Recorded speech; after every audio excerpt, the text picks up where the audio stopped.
Ok. Bien, chicos, esta clase marca el inicio del capítulo de neuro, ¿sí? Por programa, el capítulo de neuro parte con trastornos motores. Sin embargo, hice el cambio.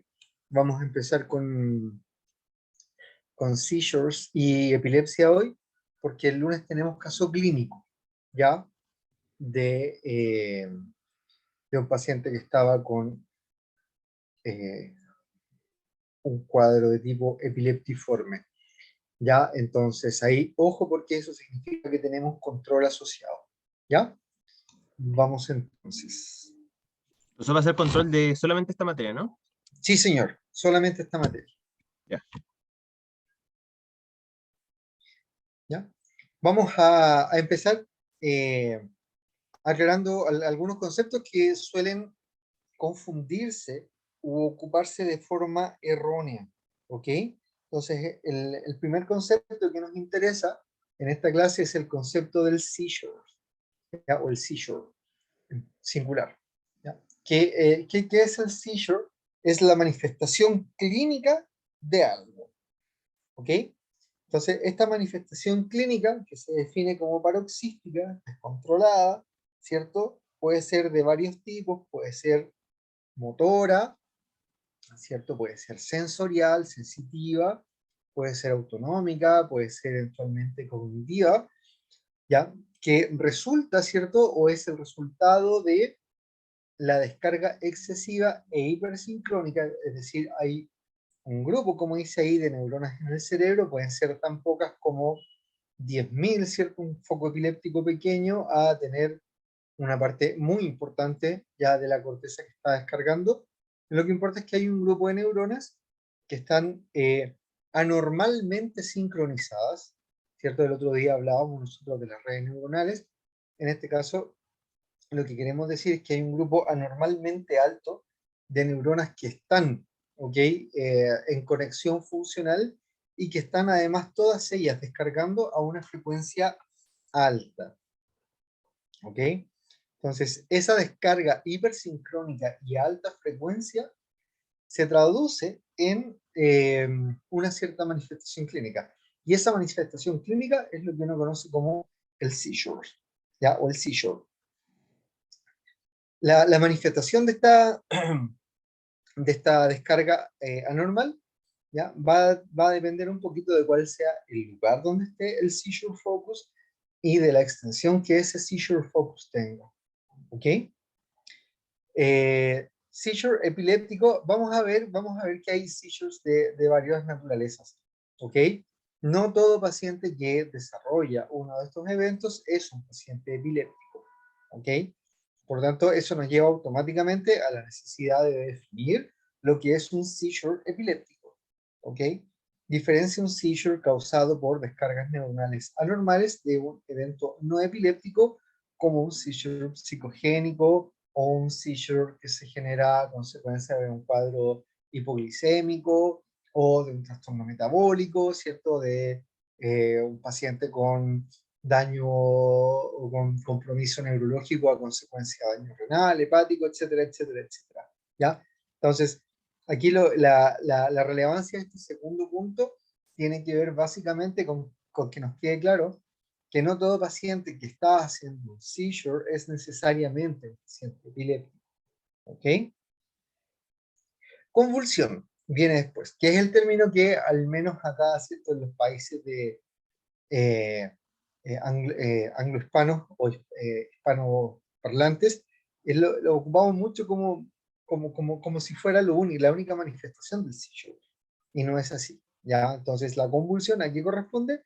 Corresponde a la manifestación motora del seizure. ¿Ya? Entonces, cuando el seizure se manifiesta con compromiso motor, ¿ok? Ahí hablamos entonces del fenómeno convulsivo. ¿Ya? Entonces hay que tener ojo porque suele uno, insisto, asociarlo, ¿cierto?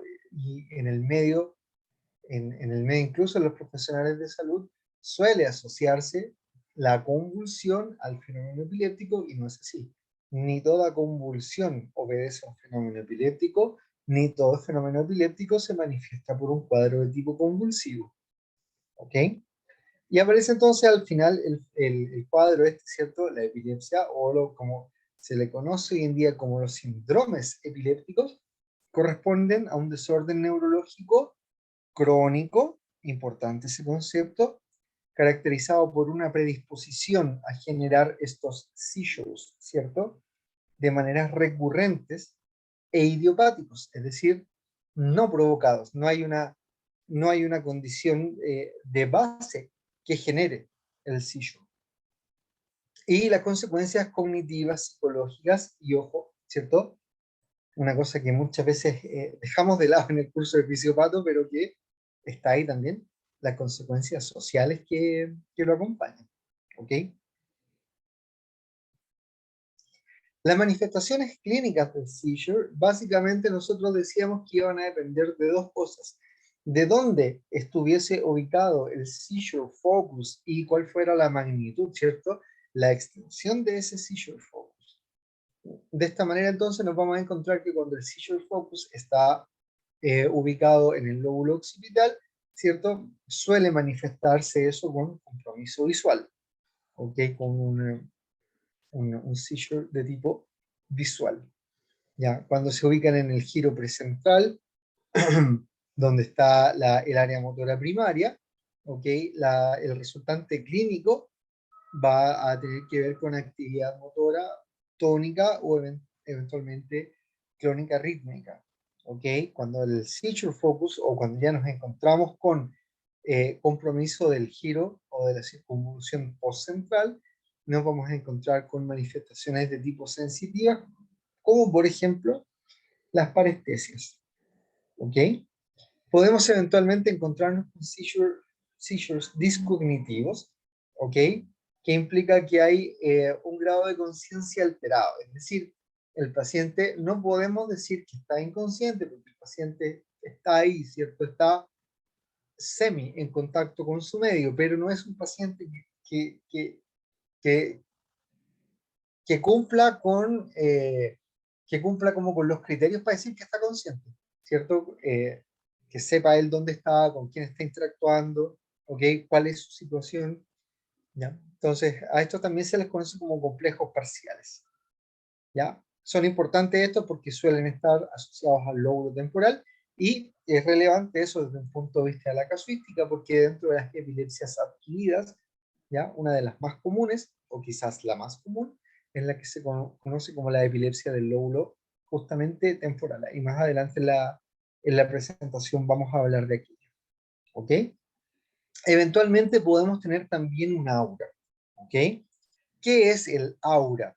El aura corresponde a las manifestaciones clínicas que pueden ser motoras, como dice ahí, ¿cierto? Sensitivas, autonómicas, psíquicas, que preceden a un evento discognitivo o a un seizure generalizado, ya que por lo general se asocia a una pérdida de conciencia.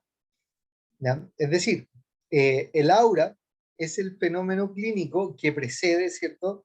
Que está antes de la progresión. ¿Ya?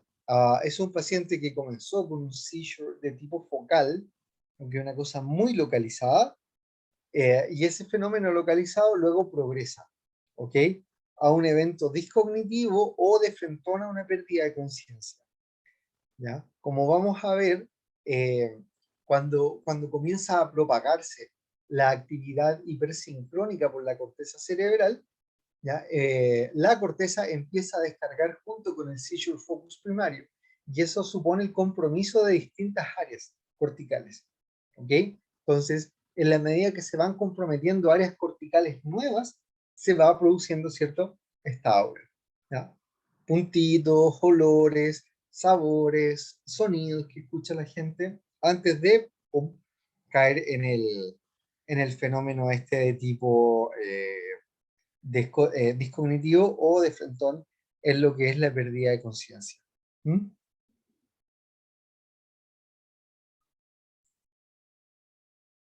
Una clasificación que data de allá del 1970, pero que ha sido varias veces validada por la Liga Internacional contra la Epilepsia, ¿ok? Es la que tenemos acá. Entonces, Según la supuesta causa del seizure, ¿ya? Tenemos dos tipos de seizure. Aquellas que son idiopáticas, o que también se llaman primarias, entre paréntesis, corresponden a aquellos seizures donde no hay ninguna alteración evidenciable a los exámenes diagnósticos y se presume una cierta base genética para ese seizure. ¿Ok? Y existen también los seizures de tipo sintomáticos, que también se llaman secundarios. Es decir, si hay una lesión, si hay una anormalidad estructural o si está la presencia de un fenómeno metabólico, ¿cierto? O tóxico que puede eventualmente afectar al sistema nervioso central. ¿Ya? Y en ese caso vamos a hablar de un seizure de tipo sintomático. Según el sitio de origen, eso es un poquito lo que estábamos hablando en la diapo anterior, ¿ya? Entonces no vale la pena referirse a eso más allá. Según la presentación clínica, podemos decir que si hay una región específica bien delimitada de la corteza o del sistema, bueno, aquí otra trampa, uno tiende a asumir que es la corteza, pero puede ser una región bien delimitada dentro del sistema nervioso, cortical o subcortical.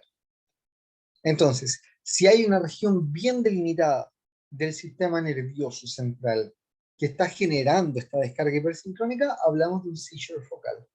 ¿Por qué uno siempre habla de lo cortical? Porque ahí es más fácil evidenciar clínica, ¿ya? Es más fácil evidenciar clínica.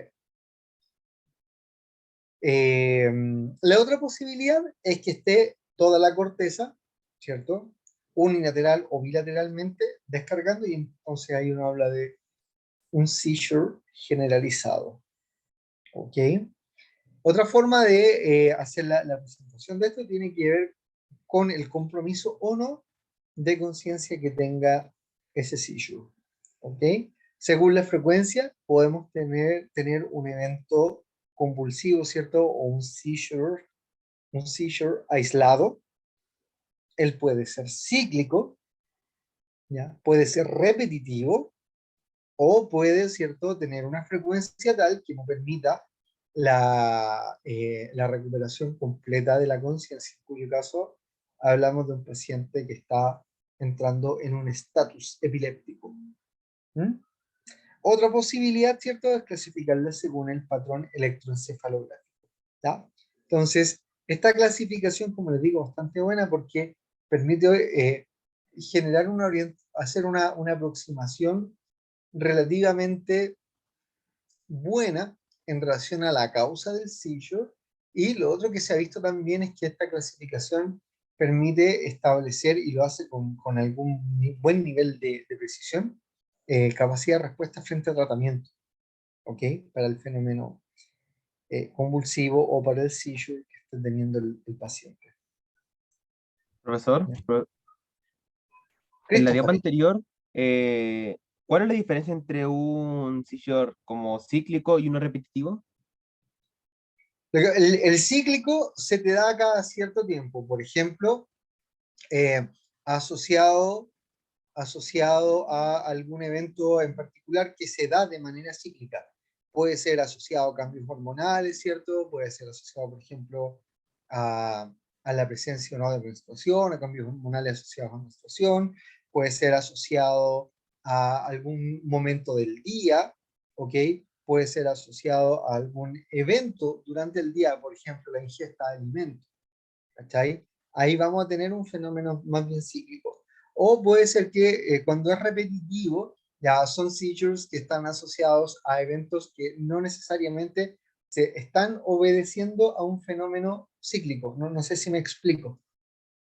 ¿Ya? Por ejemplo, si tú tienes un paciente eh, que le pasó una alumna que yo tuve, ¿cierto? Por ejemplo, cuando ella sentía olor a marihuana, eh, ella hacía su evento epiléptico, ¿sí? En otra oportunidad, otra alumna me contó que cuando ella sentía dolor, ¿cierto? Cuando su dolor era así como de leve, perdón, de moderado para arriba, ¿ya? Dolores moderados o intensos, eso generaba en ella un evento epiléptico, ¿ya? Entonces ahí eso califica como el repetitivo, sí, pero no es una cosa que se esté que esté obedeciendo a una cierta ciclicidad en el tiempo. ¿Me explico adecuadamente, no? Y por lo que entendí, entonces, el cíclico pasa por algún evento determinado. Como pasa algo y por ese algo que pasó, ocurre un seizure. En cambio, el Pero otro va a pasar. ese ¿Mm? algo debe obedecer a un componente cíclico, ¿cachai? Ah, debe ser algo que Infradiano, pase circadiano, constantemente. circadiano. Ya, algo que pasa constantemente, en cambio el otro simplemente es por algo que puede ser, a ver, ¿cómo me explico? Algo que puede pasar o no pasar durante un tiempo determinado, pero si pasa va a ocurrir un seizure, algo así. Exacto. Puede pasar varias veces en un día o no pasar en un año. Ya, ya comprendo. Y el otro siempre va a pasar en un transcurso de tiempo y algo que va a repetirse constantemente. Exactamente. Ya, ahora sí me ¿Cachai? quedó claro. Ya sí. Que- ahora, ese algo puede obedecer a un ciclo infradiano, insisto, ¿cachai? Varias veces, o que tiene una duración de ciclo que es menor a un día, circadiano, esa duración del ciclo puede estar muy cercana a las 24 horas, o puede ser mayor a eso.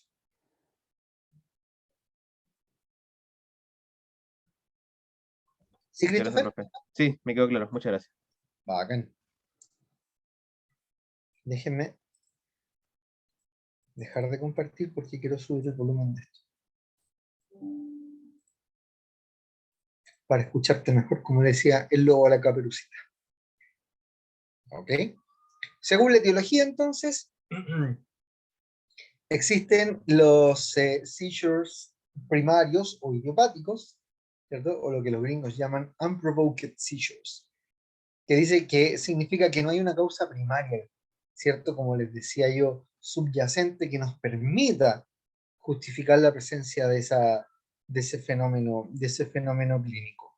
¿Ok? Entonces, acá se asume que hay un fenómeno de tipo genético hereditario asociado a, ¿ya? Los otros son los seizures, ¿cierto? Sintomáticos o como también se conocen como los seizures provocados. Ocurren en el momento o cercanos a un insulto, ¿cierto? Cerebral o sistémico y se presume que los síntomas derivan de algún desorden conocido en el sistema nervioso central. Es decir, aquí en este caso nosotros con exámenes complementarios sí vamos a lograr identificar una normalidad estructural, ¿cierto? O algún insulto conocido sobre el sistema nervioso central. ¿Ya? Esto puede ser retiro o intoxicación, ¿ya? De alcohol, por ejemplo, ¿cierto? Asociado al consumo de drogas, infecciones en el sistema nervioso central, ¿ok? Trastornos de tipo metabólico, acidosis, alcalosis, patología renal, patología hepática, algo que aquí el Doc Rossi siempre mete la cuchara, ¿cierto? Y que es súper común también, dice él, los fenómenos de hipoglicemia, ¿ya? Que también pueden generar seizures, ¿ok? Injuria cerebral, trauma, accidentes, en sus dos manifestaciones isquémicos o hemorrágicos, edema cerebral, la presencia de un aneo, ¿ok? Hipoxia perinatal, alteraciones de tipo electrolítica, fiebre en niños. Ya, ojo, ahí vamos a conversar más rápido. Fiebre en cualquier sujeto. En cualquier sujeto, una fiebre de magnitud suficiente va a causar las famosas convulsiones febriles. ¿Ok? Pero, ¿por qué la ponemos en niños? Porque en niños es más común, porque el cerebro del niño tiene eh, particularidades del lactante, ¿cierto? Del neonato, sobre todo, tiene particularidades funcionales que lo hacen particularmente susceptibles al desarrollo de estas convulsiones febriles. ¿Mm? Cuéntenme, chicos, ¿cómo vamos hasta aquí?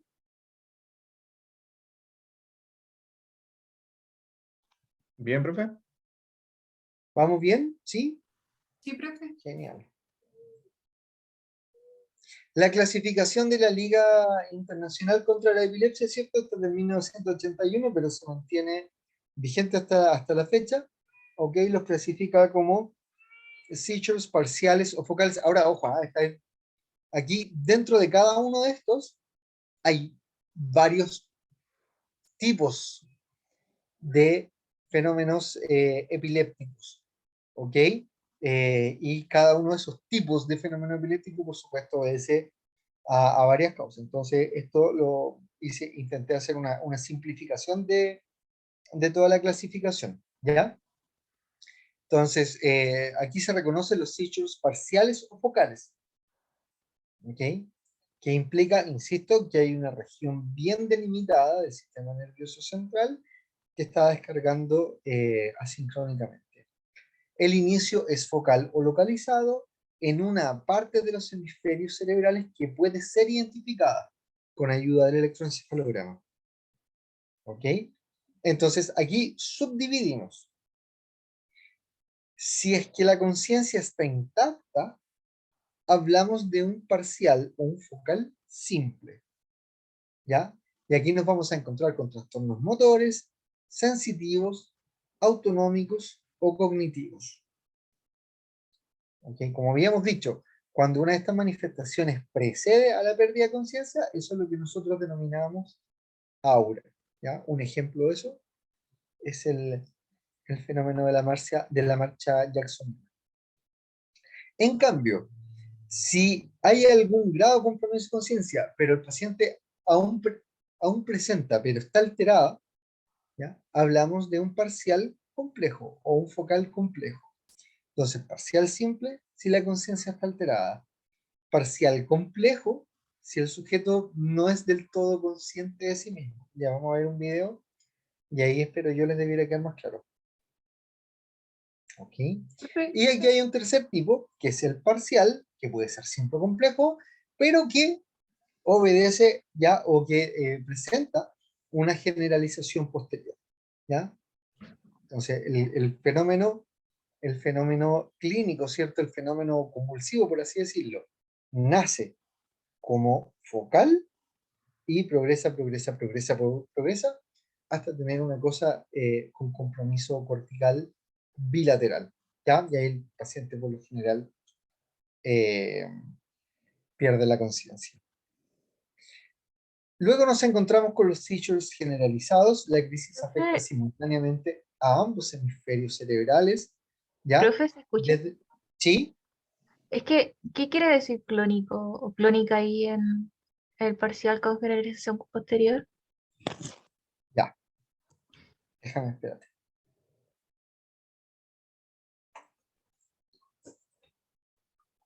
Ahí. Entonces, a veces el paciente simplemente experimenta un aumento del tono muscular, ¿cachai?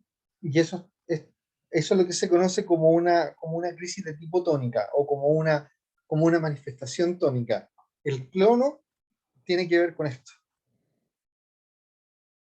¿ya? Entonces, muchas veces, por ejemplo, las crisis de gran mal comienzan con un periodo tónico, es decir, el paciente que hace como tieso, ¿cierto? Duro, y luego comienzan los movimientos de tipo clónico, ¿ya? El clonus. Tiene que ver con un movimiento así como el clonus eh, como el 4 más, cuando tienes actividad refleja alterada, cuando tienes signos de motoneurona superior. Ya, ¿Conocen profe, eso? ¿Conocen eso por semio, no? mm, Signos de motoneurona ¿Cierto, profe? superior, hiperreflexia, hipertonía, espasticidad, clonus. Quizás no con esos términos, pero quizás me suena un poco. Ya, pero Hablamos con esos conceptos en neurociencia el año pasado, pero buena, clonus no. ok, Hiperreflexia, reflexia, sí, todo eso, sí, entiendo. pero Pero, ¿han visto alguna vez una crisis de gran mal en alguna persona o no? ¿O puede ser en un animal también? una crisis convulsiva, Sí, sí. ya Mi el tía movimiento tiene así epilepsia, como de sí. pedaleo, sí, que muchas veces uno puede evidenciar, es como ese es como el fenómeno clónico, ¿ok? Muchas veces se alteran el fenómeno tónico con el fenómeno clónico, y entonces ahí habla de la crisis con presentación tónico-clónica. No sé quién preguntó, Lisette, ¿fuiste tú? no, yo, profe, pregunté por lo clónico. Carla. Pero le Sí, queda claro, ¿no? sí, ahora sí lo entendí. Ya, bacán. Yo tenía un video, pero la verdad es que me causa un poco de pudor mostrar así como esas cosas así como tan... Pero nos eh, podría pasar el nombre, a lo mejor, para verlo. sí, o sea, si lo buscan en YouTube así como Crisis de Gran Mal, hay un montón de videos de ese estilo. ¿Cachai? Eh, pero como digo, me da como un poco de pudor mostrar a una persona que está haciendo uno de esos eventos. ¿Ya? Pero ahí lo vamos a describir un poquito mejor. Ahí lo vamos a describir un poquito mejor. ¿Dónde íbamos acá o no? Ya. Ya. Generalizado. Aquí decíamos que la crisis afecta simultáneamente a ambos hemisferios desde el comienzo, porque comienzan redes neuronales distribuidas bilateralmente. ¿Ya? En general, no siempre, pero esto orienta, pero recuerden que siempre hay que tener los famosos diferenciales, ¿cierto? Eh, en general, decimos que cuando la crisis comienza de manera bilateral, cuando la crisis comienza generalizada, ¿ya? Hay una predisposición alta a tener un fenómeno de tipo genético en ese sujeto, ¿ya? Estos fenómenos suelen ser o pueden ser de dos tipos, básicamente, ¿cierto? Podemos tener el fenómeno convulsivo, ¿ya? La forma más común, la crisis tónico-clónica generalizada o la crisis de gran mal, ¿ya? Como aparece ahí, y también podemos tener fenómenos de tipo no convulsivos, ¿ok? Felizmente no toda crisis generalizada se traduce en un fenómeno convulsivo. ¿Ok? La forma más común es aquí lo que se conoce como la crisis de el pequeño mal o el petit mal. ¿Ya? Le puse unos signos de interrogación ahí porque actualmente hay alguna discusión en relación a si las crisis de petit mal comienzan de manera generalizada o sería un inicio focal que rápidamente, ok, se progresaría a compromiso bihemisférico, ¿ya?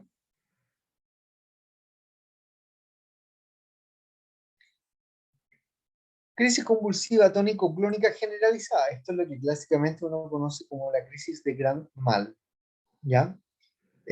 Son de inicio súbito, ¿ya? Hay inconsciencia, la inconsciencia nos habla aquí de compromiso difuso bihemisférico, ¿ok? Con caída al suelo. Chicos, ¿entendemos lo que significa difuso? Creo que ya esto lo habíamos discutido para la clase de fibrosis, pero no sé si queda claro el concepto de difuso.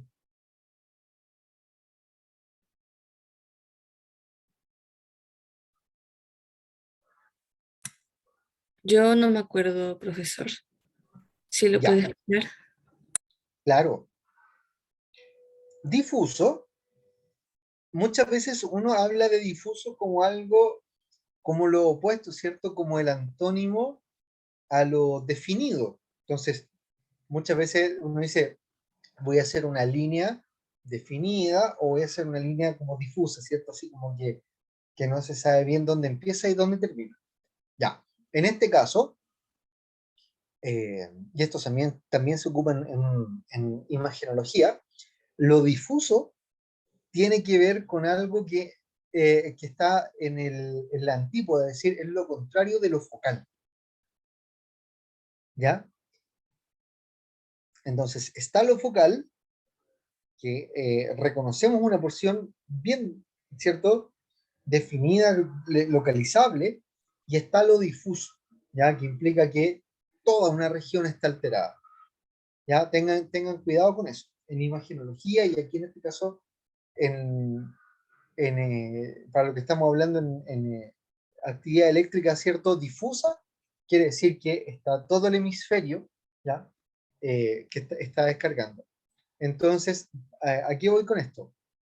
Cuando se produce actividad eléctrica, ¿cierto? Cuando hay activación difusa de los hemisferios cerebrales, cuando están los dos hemisferios, la corteza, toda descargando como loca simultáneamente, eso se asocia a inconsciencia. ¿Cachai? Si nada de la corteza descarga, también hay un fenómeno, también se produce inconsciencia. Ya eso es lo que le pasa al paciente, por ejemplo, que está progresando, ¿cierto?, hacia muerte cerebral. Entonces, el fenómeno de la conciencia es complicado porque nadie se ha puesto de acuerdo qué es ni cómo medirla, ¿cachai? Pero se supone que nosotros en este momento estamos conscientes porque tenemos nuestras famosas redes neuronales que están cada una por su parte procesando información, evocando recuerdos, generando pensamientos, generando cierta actividad motora, etcétera, etcétera, etcétera. ¿Cachai? Cuando hay compromiso funcional difuso de los hemisferios, se produce inconsciencia. Por hipofunción o en este caso por hiperfunción. ¿Me entienden o no? O sea, lo que les quiero decir acá es que súbitamente, es decir, de repente, los dos hemisferios cerebrales empiezan a descargar de manera eh, difusa y, ¿cómo lo digo? Empiezan los dos hemisferios cerebrales a descargar de manera anormal, ¿cierto? Una cantidad anormalmente alta de neuronas descargando al mismo tiempo. Y eso genera también un trastorno del estado de conciencia.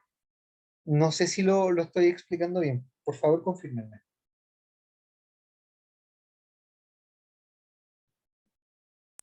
Sí, profe, lo entendí. ¿Sí? Ya, bacán, gracias. Con caída al suelo. La duración total del evento va entre los 1 a los 3 minutos. Hay un periodo ictal, ¿cierto? Carla, tú que si andáis por ahí, ¿cierto? El periodo ictal comienza con una fase tónica, con una contracción muscular generalizada, ¿cierto? Se le llama fase tónica porque ahí si tú intentas evaluar tonos, si intentas generar flexión, extensión de las articulaciones, va a ser muy difícil, ¿cachai? Dura más o menos 20 segundos, 30 segundos esta etapa, se produce un aumento del tono simpático, ¿ya?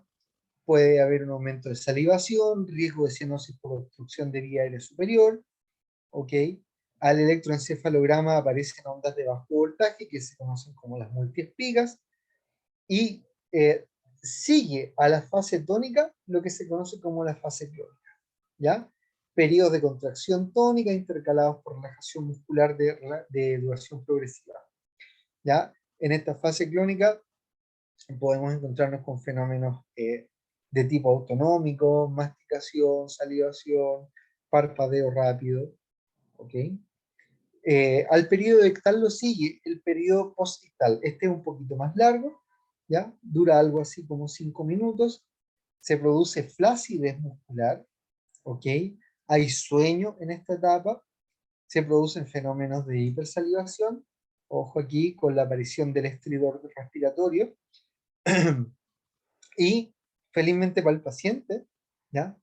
Se produce un fenómeno de confusión postictal. O sea, el paciente no recuerda qué es lo que le pasó ya hace un rato. Ya, vale. Obviamente es súper aconsejable. Profe, Sí, ¿la fase tónica precede la fase clónica? Porque había una diapo como que salían aparte, después otra que podían estar combinadas, pero si exactamente, es que están combinadas, ¿la fase tónica precede a la clónica? exactamente. Lo que pasa es que aquí, ¿cierto? Cuando hablábamos de la crisis parcial con generalización posterior, lo que pasa es que la forma tónico-clónica es lo más común, ¿cachai? Este paciente que hace la forma, que comienza con la forma tónica y después comienza con los clonos, ¿ok? Pero hay algunos que van a desarrollar solamente una forma tónica y otros que solamente van a caer en clonos. Ya, profe, gracias. ¿Ya, Carla? Entonces, lo que ocurre es que, claro, la forma que comienza con lo tónico y después progresa a lo clónico es lo más común. Pero están los que solo hacen esto y los que solo hacen esto. ¿Ya? ¿Te gustan las neuronas, Carla? Eh, ¿O solamente te llama la atención el tema? no me llama la atención el tema. Bueno. Pero soy el periodo postictal, ¿es un periodo donde el paciente está como consciente o sigue estando en el momento de convulsión, por así decirlo?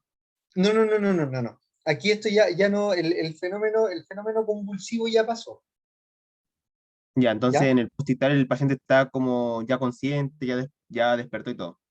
Exactamente, Bien, ya. exactamente. Muchas gracias, profe. Dale, Christopher, no hay problema. La crisis de ausencia o petit mal, ¿ya? También hay compromiso de conciencia.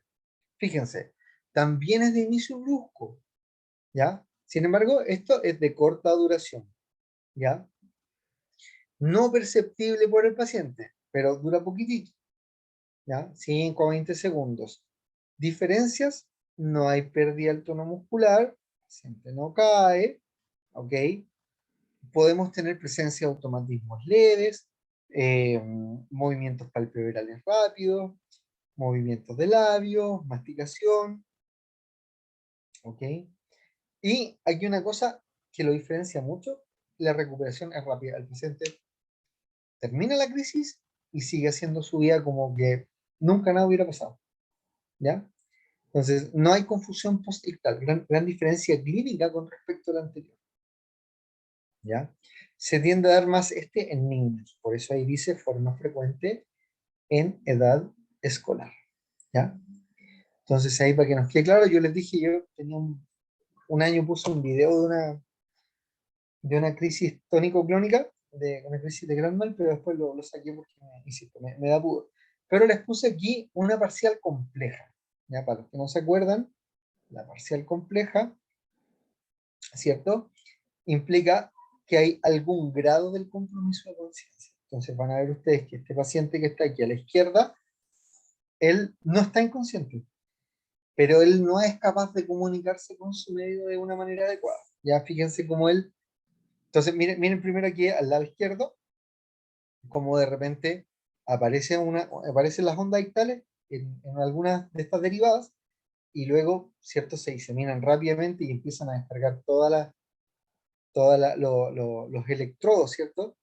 Que se ponen aquí en la calota, empiezan a registrar actividad normal. Pero el paciente no cae inconsciente y sin embargo no es capaz de interactuar adecuadamente con su medio. Vamos a ver.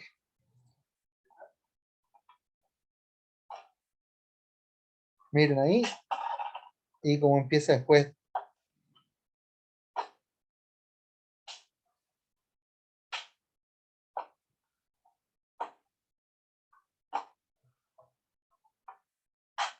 Miren cómo hay pérdida de control de esfínter urinario.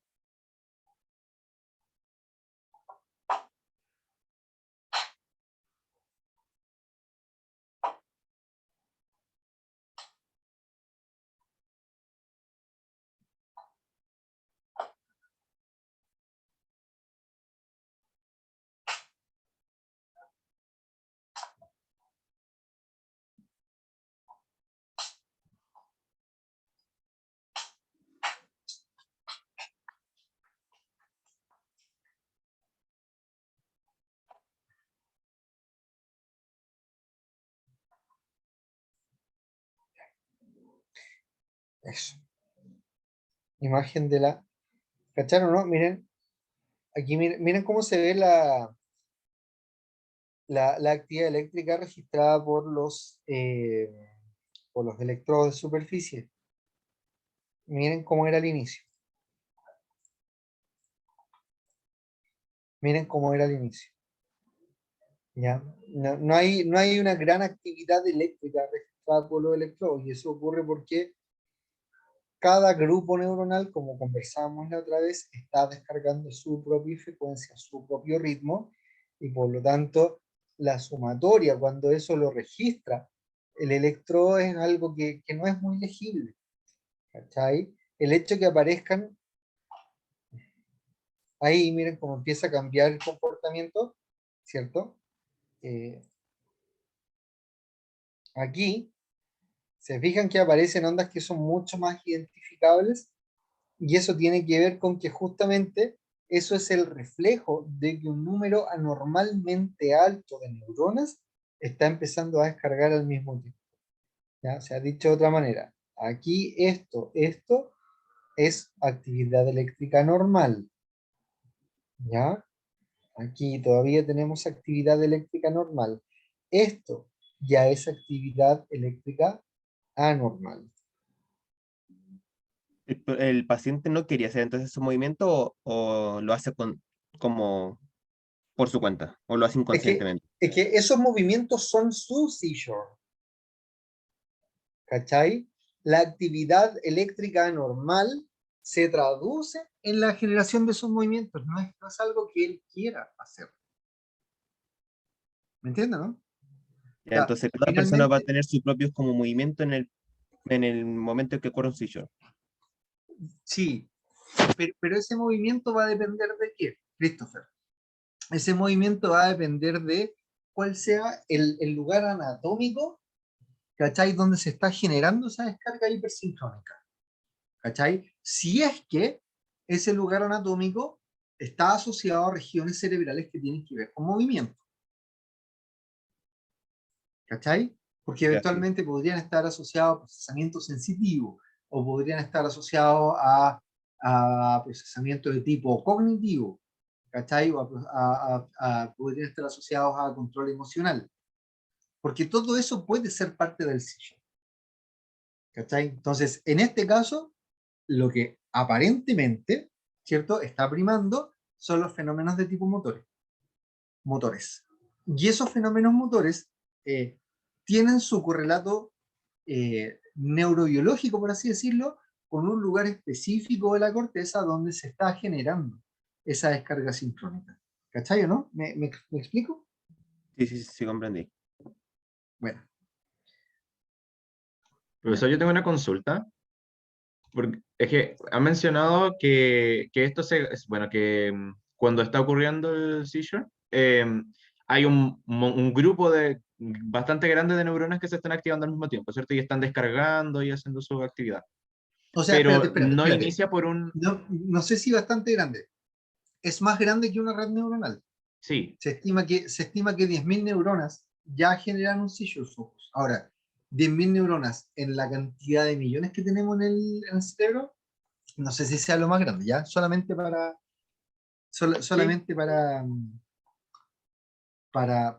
acotar el tema. Pero dale, te escucho con atención máximo. sí.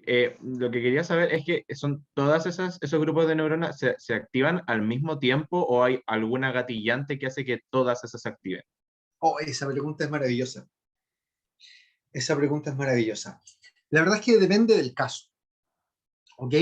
Entonces, cuando tenemos estos seizures que nacen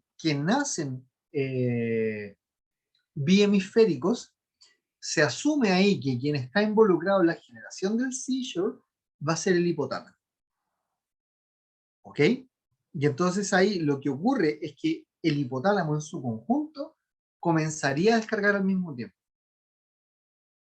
y por lo tanto proyectaría, ¿cierto? Y enviaría información aferente hacia la corteza, eh, digamos, de manera simultánea. No sé si me explico. Sí, sí, sí, se entiende. Ya. En otros casos, ¿cierto? Como lo que le ocurre a este paciente, es que una región específica del cerebro comienza a descargar. Y luego ese fenómeno hipersincrónico focal, ¿cachai? Se disemina en la corteza cerebral.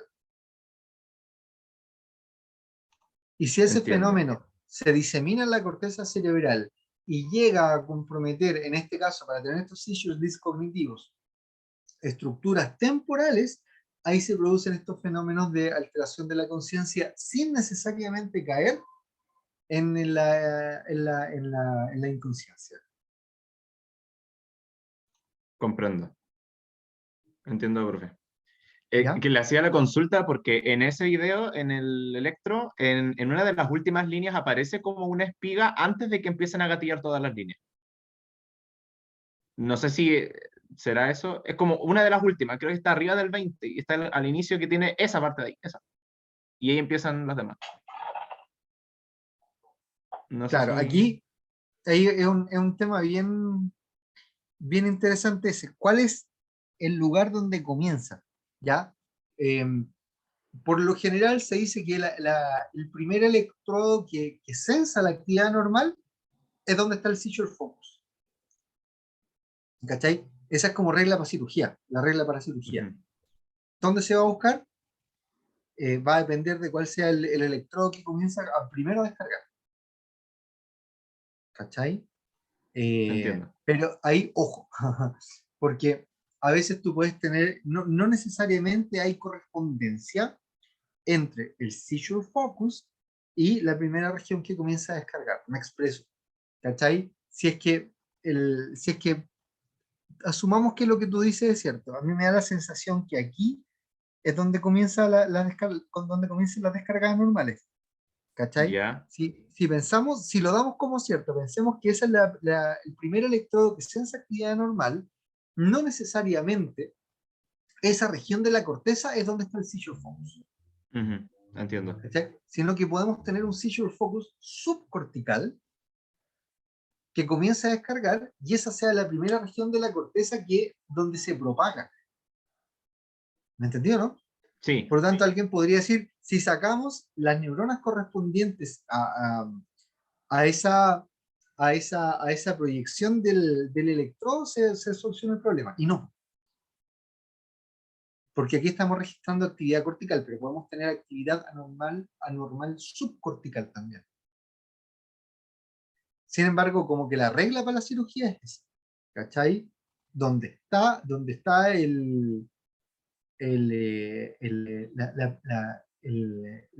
a ver, ¿cómo lo digo? Aquel electrodo que sensa en primer lugar la actividad anormal es donde se va a ir a buscar el seizure focus. Ya, profe, entendí. Yo le ¿Ya? decía, son 2 líneas arriba del cero, del primer cero que aparece. Un 2 aquí. Sí, un poquito más atrás de la línea. Ahí.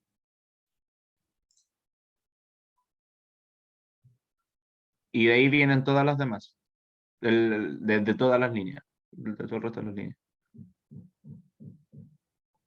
Está interesante, más fíjate cómo aquí hay también actividad, ¿cachai? Pero esto corresponde más bien a actividad normal. Habría que ¿La ley obviamente selectiva? medir las amplitudes, la longitud, la duración, ¿cachai? Para establecer el tipo de onda que estamos presenciando, ¿cachai?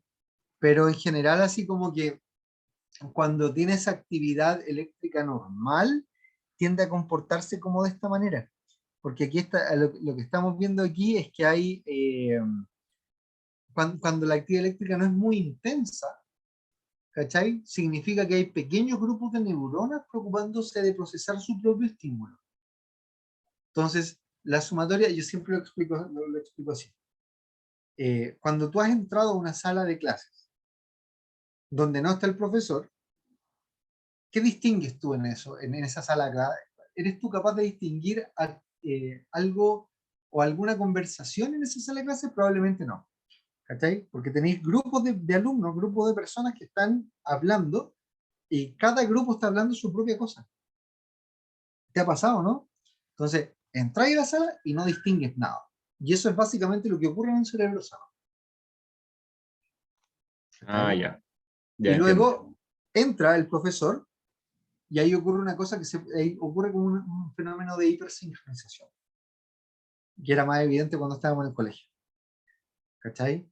Porque el profesor Claro. nos saludaba, decía, alumnos, buenos días, y todo el curso respondía, al menos aquí en Santiago, en mis años, ¿eh? Buenos días, profesor. ¿Cachai? Y ahí sí tú eras capaz de distinguir una actividad o un mensaje, claro. Pero porque estaban todos diciendo lo mismo al mismo tiempo. No sé si me explico. En mi ejemplo era algo Sí, fisiológico, no sí se sé, entiende. no sé cómo decirlo, ¿cachai? Pero mira, ahí evidenciar esto ya te habla de que hay un número grande de neuronas que están al mismo tiempo. Buenos días, prof. Pero en este caso es un evento patológico. Y ahora sí me quedó claro, profe. Muchas gracias. Excelente. Bacán. Vamos a ver a Jordan, que es el nombre de esta chiquitita.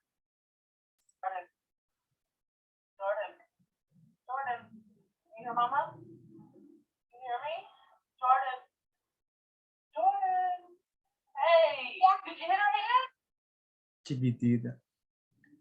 ¿Se fijaron cómo el parpadeo, el movimiento de mandíbula, o no? Los movimientos de oclusión, así como de masticación. Hay cero capacidad de interactuar con su medio. El paciente de la izquierda fija mirada, ¿cachai? Él está intentando comunicarse con el examinador, con la persona que está al lado de él en la cama. ¿Ya? Entonces, pero claramente de una manera que no es lo ideal, ¿cachai? Jordan, en cambio, la mamá le habla y Jordan no pesca nada, nada. Y miren sus parpadeos, miren sus movimientos de mandíbula. Ya hay lo otro, fíjense cómo termina el episodio, de Jordan y ella sigue el tiro haciendo lo mismo que estaba haciendo. Ya veamos una vez más a Jordan.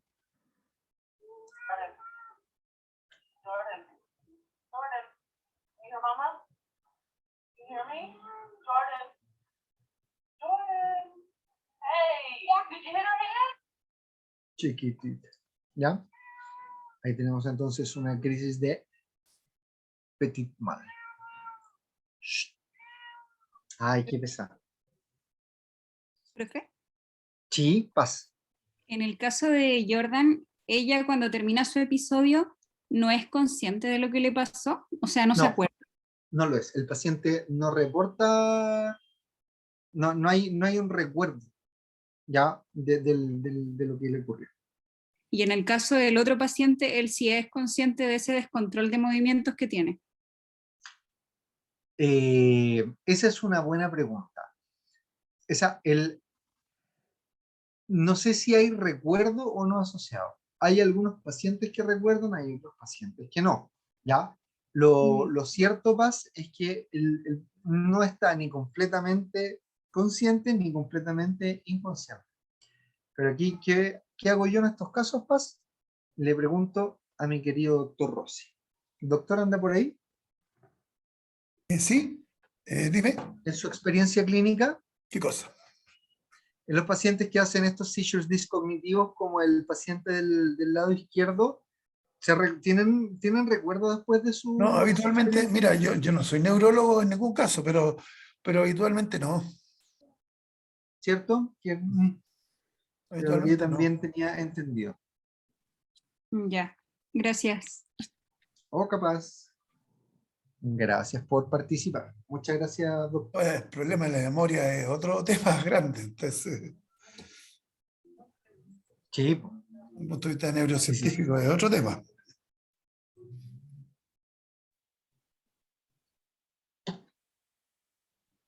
Entonces, existen seizures, hablando de la generalización, ¿cierto? Que son secundariamente generalizados. ¿Ya? Que podemos tener, por ejemplo, que comienza aquí, ¿cierto? En una región específica del cerebro, ahí está el seizure focus, y se comienza a diseminar, ese es el spread, ¿cachai? A distintas regiones cerebrales y podemos tener, ¿cierto? Aquí vía cuerpo calloso, u otros, porque no es la única estructura que genera comunicación interhemisférica, ¿cachai? Compromiso bihemisférico. Ya, miren este. Aquí podemos tener la generalización secundaria. Aquí tenemos entonces que nace la actividad normal con este seizure focus. El seizure focus comienza a descargar sobre el tálamo y el tálamo se vuelve loco descargando y genera compromiso bihemisférico. ¿Ya? En el caso B, aquí abajo en la última imagen, fíjense cómo comienza, nos ponen acá, en los que son generalizados, en los que nacen generalizados, esos son los primariamente generalizados, ¿ya? La actividad anormal nace a nivel de tálamo y por lo tanto se compromete desde el inicio bilateralmente la corteza cerebral. En aquellos que son acá, ¿cierto?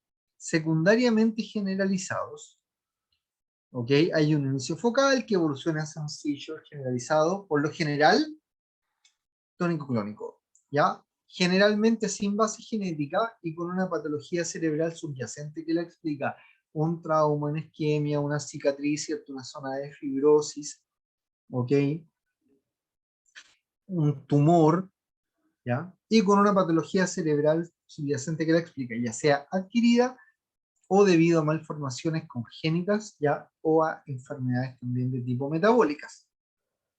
En el caso de los que nacen generalizados, ¿cierto? Las generalizadas primarias, se caracterizan por un patrón electroencefalográfico característico, ¿cierto? Espigas, poliespigas, coexistiendo con ondas lentas, ya predominantemente bifrontales, pero que pueden estar en cualquier parte, que aparecen sin ninguna anormalidad estructural subyacente. Es decir, a este paciente lo que dice ahí es que le hacemos todos los exámenes posibles, ya, imaginología cerebral, ya, PET scan, toda la cuestión, y no hay nada alterado en esos pacientes, ¿ya? Y ahí en esto le decía yo entonces que se asume una base genética para explicar este seizure o este fenómeno. La mayoría con inteligencia normal, que lo diferencia, ¿cierto? Muchas veces de los otros, y con una base genética, como habíamos dicho, predisponente. ¿Mm?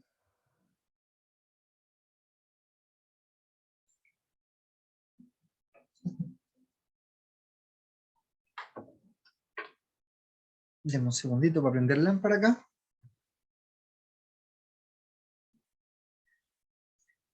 Exámenes complementarios, ¿cierto? Para pacientes que están o que han experimentado uno de estos seizures, ¿ok? Electroencefalograma, súper importante, ¿cierto? Tiene que ir de base, ¿ya? No en todos, ¿ah? Si tenemos un paciente que hizo una hipoglicemia y luego hizo un episodio convulsivo, si tenemos un paciente que hizo un trauma cerebral y que hizo un episodio convulsivo, ¿ok? O que tenemos el antecedente que tiene una neo cerebral que nos hace un episodio convulsivo, tenemos una causa de base súper probable para explicar el fenómeno, ¿ya? Pero igual, idealmente, ¿cierto? Debiéramos pedirle electroencefalograma. TAC y resonancia magnética importantes porque permiten identificar lesiones estructurales en el sistema nervioso central, ¿ya? Si hay hallazgos focales en el paciente, ¿cierto? Además del seizure, entendiendo por hallazgo focal debilidad, ¿cierto? Unilateral, alteraciones de respuestas reflejas, estas imágenes son demandantes. Son demandantes, ¿ok? Porque se nos puede estar pasando alguna lesión importante que tenemos que ser capaces de identificar. Podríamos tener malformaciones corticales, digenesias, esclerosis hipocampal, ¿cierto? Alteraciones vasculares, ya que podemos identificar en la tomografía o en la resonancia. Evaluación metabólica, aminoácidos plasmáticos, ácidos orgánicos en orina, ácido láctico en sangre, ¿ya? Dependiendo, ¿cierto? Hay un poquito que vamos a ir a buscar, depende un poquito ahí de la edad de presentación de, ¿ya? No vamos a hacer la misma evaluación metabólica en un paciente neonato que me empiece a hacer fenómenos de tipo convulsivo que en un paciente diabético sometido a, qué sé yo, que esté con secretagogos de insulina, ¿cierto? Sin buen control metabólico, qué sé yo, que me haga un evento de tipo convulsivo, ¿ya? Muestra de líquido cefalorraquídeo, ¿ya? De nuevo, fíjense, para alteraciones de GLUT1, es decir, estamos pensando en, ¿cierto? En fenómenos convulsivos a edades muy tempranas, ¿ya? O déficit de neurotransmisores, ¿cierto? Como habíamos comentado, esenciales en pacientes neonatales que están haciendo seizure, ¿ya? Sangre, hemograma completo, ¿ya? Evaluar presencia de tóxicos, evaluar la presencia de autoanticuerpos. El otro día hablábamos con el doc, ¿se acuerdan, no? De los síndromes paraneoplásicos de tipo neurológico. Bueno, aquí también podríamos tener como una posible manifestación clínica del desarrollo de un seizure. Pruebas genéticas, un cariotipo básico, ¿cierto? Particularmente cuando hay rasgos dismórficos, buscar genes específicos, ¿ya? Como por ejemplo el SCN1A, ¿cierto? Que codifica para una subunidad del canal de sodio en pacientes con síndrome de Dravet, ¿ya? Evaluar número de copias de un gen, etcétera, etcétera, etcétera. ¿Ya? Ahí, ¿a quién le gustaban los genes acá? Paz, ¿eras tú? ¿Alguien aquí? Sí, ¿cierto? Ya. Cuando los profes y eso, creo que no. No era yo. La pero- Javi también me acuerdo que dijo que le gustaba eso, ¿A genética. la Javi? Sí, a la Javi era la B. Ya. Bueno, ahí los que se dediquen al tema de la genética el día de mañana, ¿cierto? Se van a entretener bastante estudiando de todas estas cosas.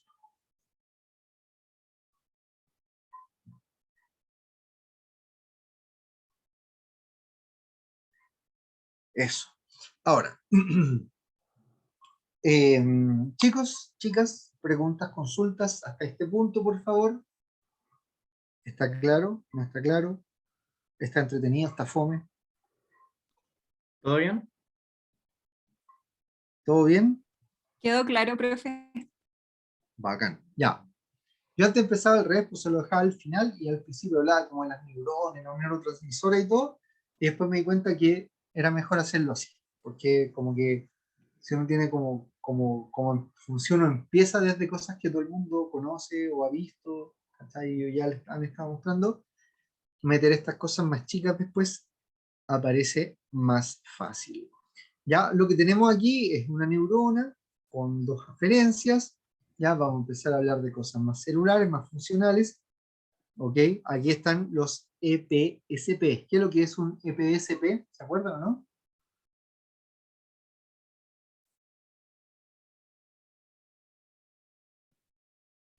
¿Alguien se acuerda? El potencial postsináptico excitatorio. Excelente, Sí, ¿cierto? ¿Y el IPSP? el inhibitorio. Sí, el inhibitorio. ¿Cierto? El excitatorio puede o no llegar al potencial umbral. Si llega al potencial umbral, se produce automáticamente el potencial de acción, con su fase de despolarización, con su fase de repolarización, con su fase de hiperpolarización, ¿ok? El potencial postsináptico excitatorio puede o no llegar al potencial umbral. Recuerden ustedes, lo que importa aquí es que la curva se nos vaya hacia arriba, ¿ya? Entonces, para que nos metamos un poquito en la parte así como más de neurona, ¿cachai? No tanta cosa de característica clínica. ¿Qué cuando uno habla de fenómenos epilépticos, se asume que el fenómeno que subyace a la epilepsia, el fenómeno epiléptico, es una alteración en la excitabilidad neuronal. ¿Cachai? Entonces, eso le impone a uno la necesidad de saber qué determina esta excitabilidad neuronal. Y aquí podemos decir que hay algunos factores que son propios de la neurona y otros que no. Dentro de los factores que son propios de la neurona nos encontramos con los fenómenos de permeabilidad y de conductancia. Fenómenos que nosotros ya analizamos en la clase introductoria, ¿cierto? Aquí nos encontramos con la actividad de los receptores, ¿cierto? Y con los fenómenos de transducción de señales a nivel intracelular. ¿Ya? Dentro de los factores que no tienen que ver con la neurona, que son los extrínsecos, estos a su vez tienen que ver con lo que es el líquido extracelular, cerebral y con la función glial. ¿Okay? Aquí nos encontramos con la concentración de neurotransmisor a nivel sináptico y ojo también a nivel extrasináptico. ¿Por qué a nivel extrasináptico es importante? Porque si bien la mayor parte de los receptores para neurotransmisores están en la membrana, ¿cierto?, de la neurona postsináptica, a nivel sináptico, ¿cierto?, la dendrita, y envueltos, decíamos nosotros, por una célula glial, también hay algunos receptores de neurotransmisores que están en un ambiente extra sináptico, que están ahí como captando los neurotransmisores que están en medio neuronal. ¿Ya? Entonces también la concentración de neurotransmisor extrasináptico también eventualmente podría traducirse en cambios en las propiedades eléctricas de la neurona. Características temporoespaciales de la sinapsis, eso no es otra cosa que hablar de los fenómenos de sumación temporal y espacial que ustedes ya conocen, ¿ok? Y por supuesto la concentración iónica en el líquido extracelular, ¿ya? Que recuerdan ustedes es celosamente, es exquisitamente controlada por la barrera hematoencefálica. ¿Ya? Ahora, igual cosa, con una barrera hematoencefálica saludable, igual podéis tener alteración en la concentración iónica en el nervio, ¿cachai?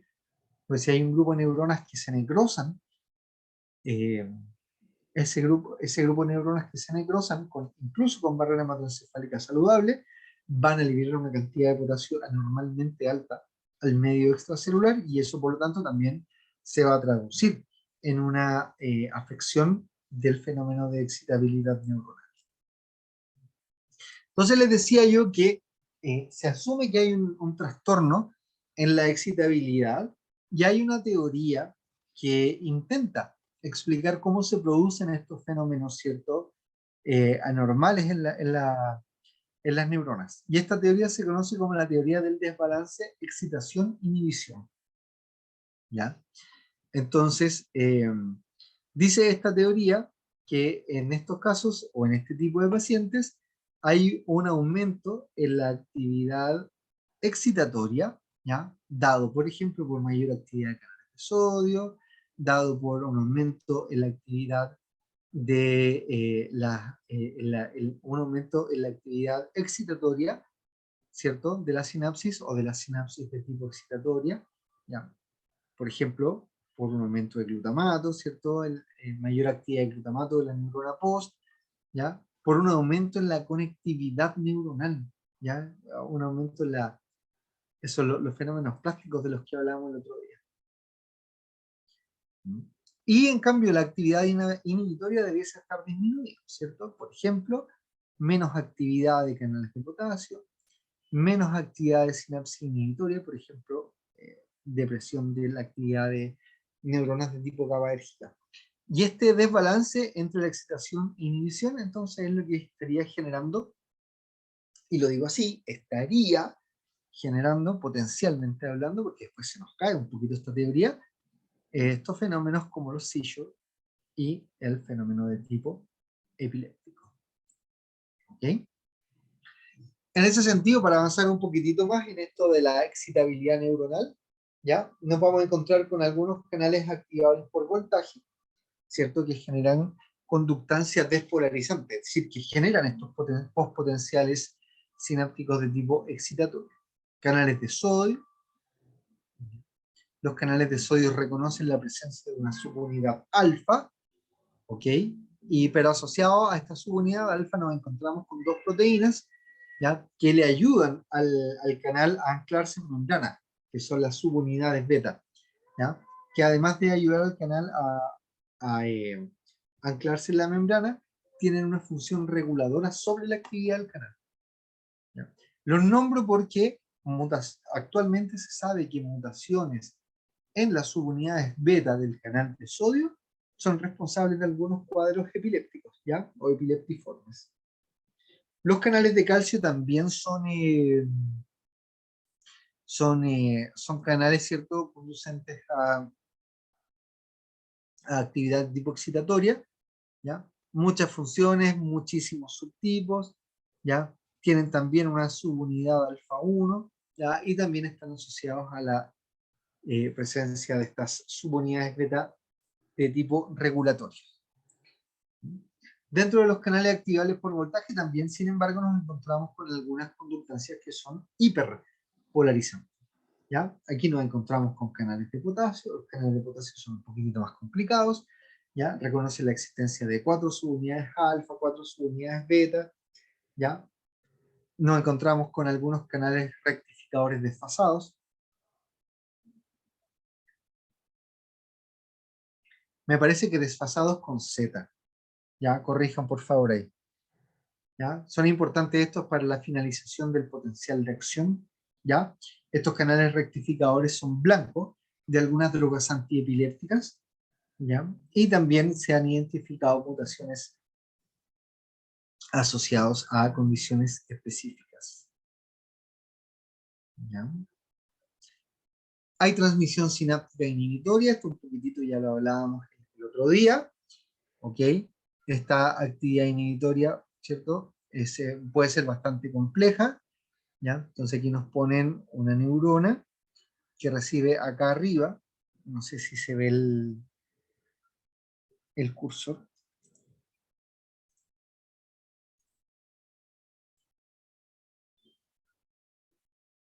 Pero lo cambio por el láser. Reciben acá arriba, ¿cierto? Estar haciendo actividad inhibitoria, pero eventualmente podemos tener, excitatoria, pero eventualmente podemos tener actividad excitatoria sobre interneuronas inhibitores. O sea, está, finalmente lo que nos muestra esto es que está bastante controlada la actividad de esta neurona de tipo piramidal. Fíjense acá, cómo esta neurona piramidal tiene un axón colateral, acá, que estimula a una neurona inhibitoria, a una interneurona inhibitoria, que descarga sobre la misma neurona piramidal. ¿Ya? Entonces aquí básicamente esto para que vean ustedes que está bastante controlada la actividad neuronal a nivel cortical.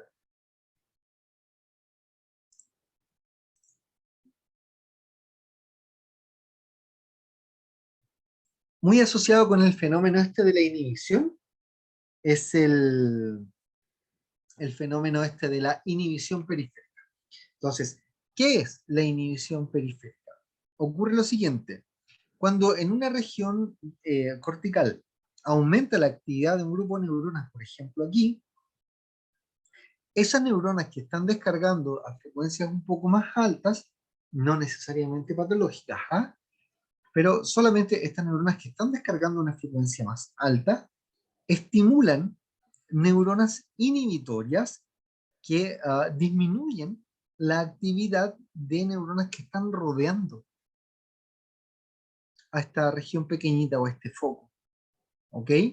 Entonces, eso significa que después de un tiempito cortito, podemos tener un grupo de neuronas que está descargando anormalmente alto en esta región, pero esas neuronas están rodeadas de un grupo de neuronas que tiene una menor tendencia, ¿ok?, a la descarga, porque están básicamente hiperpolarizadas. ¿Ya? Aquí en la imagen abajo, en B, nos muestran el fenómeno. ¿Cachai? Entonces aquí nos ponen a las neuronas que están eventualmente descargando de manera hipersincrónica y a una alta frecuencia, y nos muestran cómo esas neuronas se ponen en contacto con neuronas inhibitorias que descargan sobre las que están acá afuera. Sobre eso. ¿Cachai? Por lo tanto, si bien esta región está experimentando, en este caso, estas espigas, ¿cierto? Esas espigas se quedan súper restringidas a este foco epiléptico, ¿ya? Y no se diseminan por la corteza. Entonces, eso es importante, ¿por qué? Porque resulta que una persona sana, si ustedes le hacen un electroencefalograma a una persona sana, puede ser que igual encuentren descargas epileptiformes en el electroencefalograma de ese sujeto. ¿Cachai? O sea, la presencia de actividad epileptiforme, la presencia de actividad eléctrica anormal, no necesariamente se traduce en una manifestación clínica. ¿Sí? ¿Y eso cómo lo podemos explicar? Eso lo podemos explicar básicamente por este fenómeno de la inhibición envolvente. ¿Ya? Los gringos a esto le llaman el surrounding inhibition. ¿Mm? Entonces dice, la sincronización del foco epiléptico no basta para generar manifestaciones clínicas. ¿Ya? La actividad anormal puede ser mantenida en el foco por la hiperpolarización posterior, dada por sinapsis GABAérgicas. Ahí lo que dice es que, un poquito lo que hablábamos en la diapo anterior, ¿cachai? Como estas neuronas estimulan a neuronas GABAérgicas que descargan sobre la misma neurona, después de una actividad importante, ¿ya? Tienden a caer estas mismas neuronas en fenómenos de hiperpolarización, que es lo que estamos viendo acá. ¿Cachai? Como el potencial de membrana se va a mantener un rato por debajo de lo que estaba en condición basal. ¿Ya? Durante el seizure, sin embargo, esta actividad disminuye por menor actividad hiperpolarizante y la alta frecuencia de descargas despolarizantes. Lo que dice ahí que básicamente entonces durante el seizure, estas neuronas de tipo GABAérgicas tienden a descargar menos. Y como estas además están descargando más, entonces eso superaría la capacidad de esta barrera de contener, ¿ok?, la actividad epiléptiforme restringida a este grupo de neuronas. Y entonces es que comienza a propagarse la información aberrante a través de vías normales de comunicación.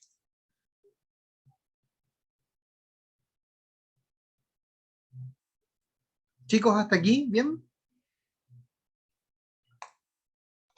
¿Sí, profe? ¿Sí? Súper. ¿Les propongo que hagamos un recreo? Bueno, Sí, por favor. Ya, Sí, profe. no hay problema.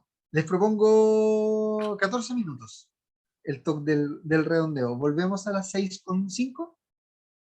Ya. Ya, bueno, profe. No, Ya, ahora estamos grabando. Pero porque no, todavía no. Dice, ahora sí. ya. Estábamos hablando de nuestras famosas redes, ¿cierto? Neuronales. Máximo, mira el aspecto que tiene esto, obviamente sí, eso estaba viendo. ¿cierto? Es una imagen así como de libro de neurociencia y todo. Fíjate cómo se ve en un estado de awake, en sujeto despierto, la actividad cerebral. No es plano, obviamente, ¿por cierto? Porque plano significa ausencia de actividad cerebral. Claro, 0. Claro. Pero te fijas que no hay una cosa así como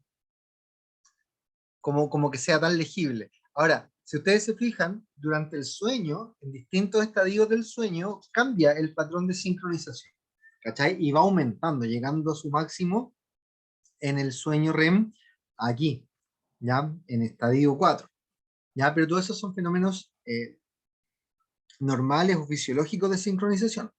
Distinto es el fenómeno de hipersincronización. Entonces aquí lo que estamos diciendo es que efectivamente hay un número anormalmente alto de neuronas que están descargando al mismo tiempo, ¿ya? Entonces podemos tener puntas y podemos tener ondas, ¿ya? La diferencia entre la punta y la onda tiene que ver con la duración, ¿ya? Si dura menos de 70 milisegundos el fenómeno, ¿cierto?, de descarga, hablamos de una punta. Si dura entre 70 y 200, hablamos de una onda, ¿ya? Luego vamos calificando o clasificando, ¿cierto?, según la frecuencia de aparición del evento. Entonces aquí nos encontramos con las ondas, con las delta, las teta, las alfa, las beta, ¿ya? Y eso se vuelve relevante porque distintos tipos de fenómenos epileptiformes se asocian a tipos de ondas particulares, ¿ya? Y eso es lo único que les voy a decir, porque después el resto lo van a ver, me imagino, en medicina interna y cuando estén yendo ya a campo clínico, ¿cachai? Y compartiendo y estén ustedes estudiando y aprendiendo a manejar, ¿ya? Este tipo de pacientes, con las bases generales. El manejo de estos pacientes tiene que ver con neurólogos, ¿ok? 30-50% de pacientes epilépticos presentan actividad anormal interictal. Lo que dice ahí es que si nosotros le hacemos un electroencefalograma a un paciente epiléptico, cuando él no estaba haciendo su fenómeno, ¿cierto?, su cuadro clínico, cuando no está con seizure, ¿ok?, igual vamos más o menos en la mitad de los pacientes, o hasta en la mitad de los pacientes, podríamos nosotros identificar estas ondas, ¿cierto?, epileptiformes. ¿Por qué ellas no se traducen en clínica? Porque el fenómeno que ya habíamos contado de la inhibición envolvente va a estar impidiendo la diseminación del cuadro, ¿ok? Tal como yo le había comentado, incluso en personas, en pacientes no epilépticos, si nosotros hacemos un electroencefalograma, ¿cierto?, bajo ciertas condiciones, podríamos también identificar alguna de estas ondas, ¿ya? O de estas puntas. Mecanismo ictiogénico básico. A ver, el mecanismo ictiogénico exacto al día de hoy es desconocido, ¿ya? ¿Cuál es el evento específico que lleva a que una neurona o el grupo de neuronas en el mismo momento comiencen a descargar, no se sabe. ¿Ya?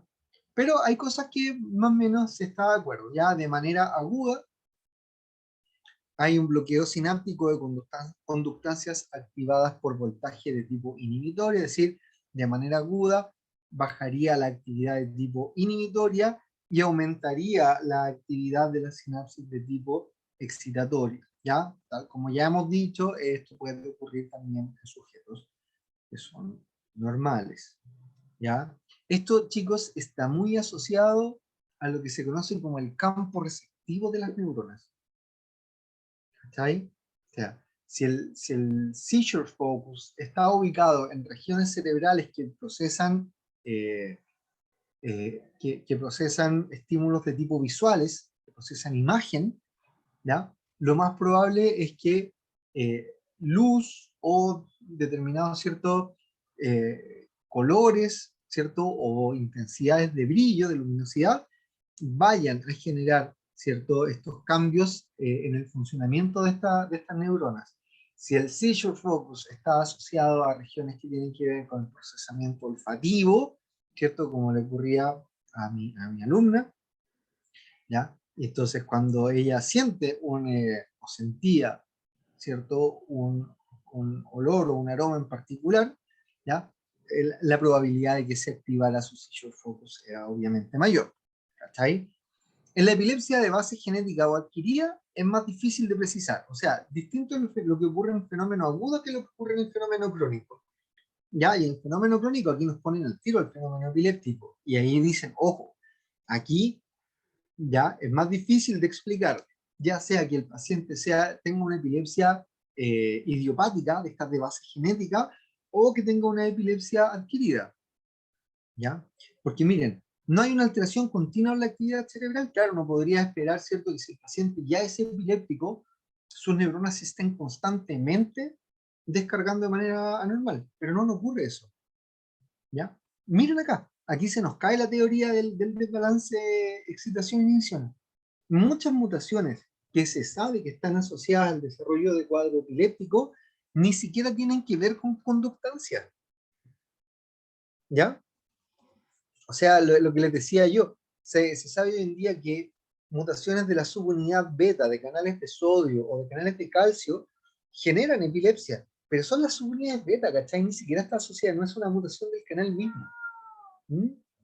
Y también están descritas mutaciones en conductancias excitatorias o inhibitorias. Entonces uno podría decir, claro, si hay una mutación asociada a un canal de cloruro, por decir algo, uno dice, ya, sí, ¿cachai? Uno puede decir, el canal de cloruro funciona menos, por lo tanto hay mayor tendencia a la excitabilidad y qué sé yo, pero como les digo, es mucho más, se vuelve mucho más difícil aquí, ¿ya? Hay cambios inhibitorios, pero también otros se han visto que muestran cambios de tipo excitatorio. O sea, eh, esta diapo es para decirles básicamente que la teoría esta que les decía yo, del desbalance entre la inhibición y la excitación, no, aquí se nos empieza a caer un poco. ¿Ya?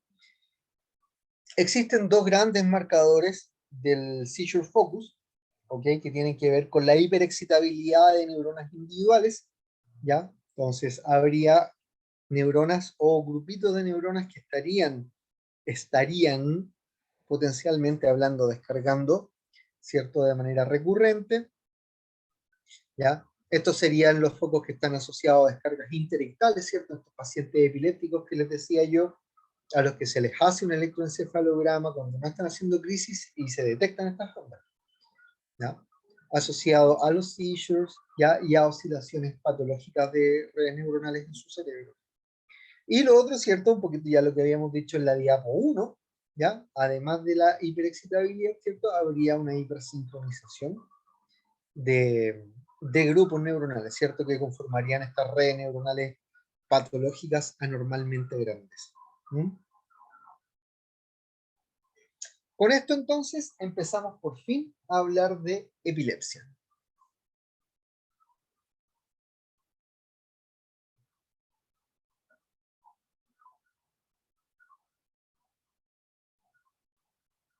¿cierto? Este trastorno cerebral crónico, ¿sí? Que presenta una incidencia de aproximadamente 68, ¿cierto? Casos por cada 100.000 habitantes por año, ¿ya?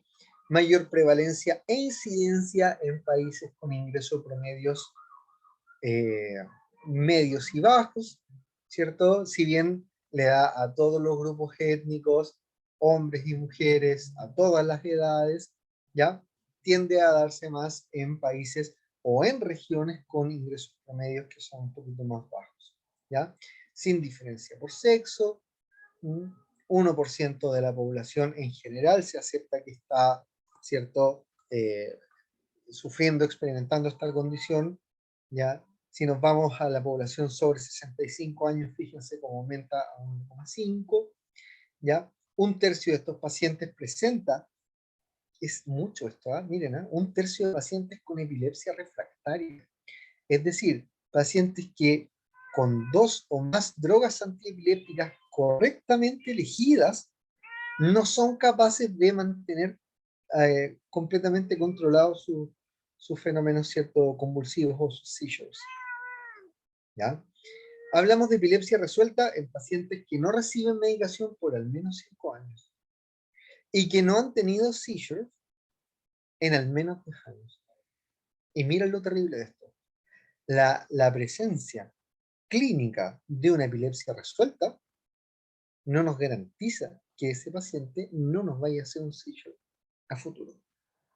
¿Quién me podría dar una explicación tentativa de este fenómeno después de todo lo que hemos hablado?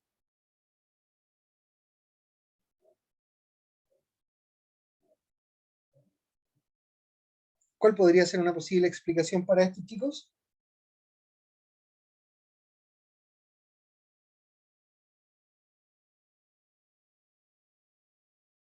Si se lo estoy preguntando porque ya lo hemos visto y sé que me lo podrían responder.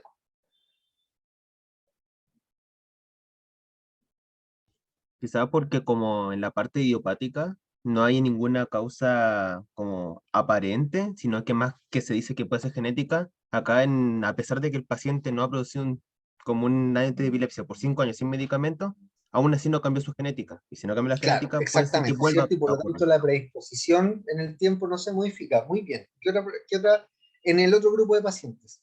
¿Cómo lo podríamos explicar? En los pacientes sin base genética, los pacientes con epilepsia adquirida. Podría ser porque ya se creó como la red neuronal, la de descarga. Exactamente, Esto ya ¿cierto? se Ahí puede tiene que ver eliminar. con fenómenos de tipo plásticos. Muy bien. ¿Quién dijo eso? Yo, Javiera, La la B. Javi. Bien ahí, Javi. Me gustó, exactamente, ¿cierto? Las redes neuronales normales ya están, ¿cierto? Ya están desarrolladas, hay un fenómeno plástico ahí, y entonces actualmente, ¿cierto? Podemos mantener esa red más o menos controlada, pero frente a un determinado evento de una potencia adecuada, ¿ya? O frente a un insulto cerebral X, ¿ya? Se nos puede volver a activar esta red aberrante, ¿ya? 75% de los cuadros comienza durante la niñez, ¿ya? Y esto porque hay mayor susceptibilidad del cerebro en desarrollo a experimentar seizures. Ya lo hemos dicho 2 veces, viene la explicación al final, ¿ya? Hay mayor riesgo de muerte por efecto directo o por efecto indirecto, ¿cierto? Una persona que va manejando, ¿cierto? Y que hace un seizure, que va, qué sé yo, bajando escalera y hace el evento, que va atravesando la calle, etcétera, etcétera, etcétera, ¿ya? En el caso de la muerte directa, fíjense ustedes que se han visto fenómenos arrítmicos, se pueden producir edemas pulmonares neurogénicos, ¿ok? Intensificación de fenómenos de insuficiencia cardíaca, ¿ya? Son como las causas con que principalmente se asocia la reducción en la esperanza de vida en estos individuos. Causas de epilepsia estructurales, ¿cierto? Malformación durante el desarrollo cortical, neoplasias, ¿ya? Hematomas, isquemia, trauma, ¿ya?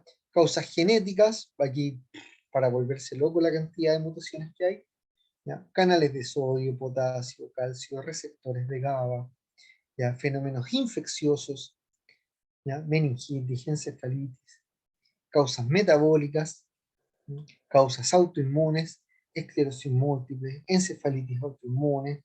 Podríamos poner ahí nuestros famosos síndromes paraneoplásicos neurológicos, ¿ya? Y por supuesto, como siempre, la vieja confiable, causa de tipo desconocida. Que cuando ustedes los interroguen, siempre déjenlo para el final. Nunca empezar con lo idiopático, ¿ya? Nunca jamás en la vida, porque es de mal pronóstico. El diagnóstico de este cuadro es fundamentalmente clínico, ¿ya? Si bien es el neurólogo quien va a hacer el diagnóstico final, ¿ya? El diagnóstico es, y él es el que tiene, como digo, así como que su palabra es ley, pero el diagnóstico se puede hacer antes y es básicamente clínico. Historia clínica y examen neurológico son la piedra angular, ¿ya? El contexto, saber, ¿cierto? ¿En qué contexto ocurren las crisis? De día, de noche, en condiciones de estrés, sin estrés asociado, ¿cierto? ¿Hay algún gatillante de las crisis? Si hay signos premonitorios, ¿cierto? El aura, experimenta el paciente algún cambio conductual, se pone agresivo, ¿cierto? Se aísla del medio, ¿ya? Reporta ver luces, siente algún sonido, ¿ya? Ese tipo de cosas. Características de las crisis, bien importante, ¿cierto? El tipo de crisis, focal simple, focal compleja, focal con generalización secundaria, o la crisis nace compleja, ¿ya? Todo eso es importante. ¿Qué características tiene el paciente durante el estado posictal? ¿Ya?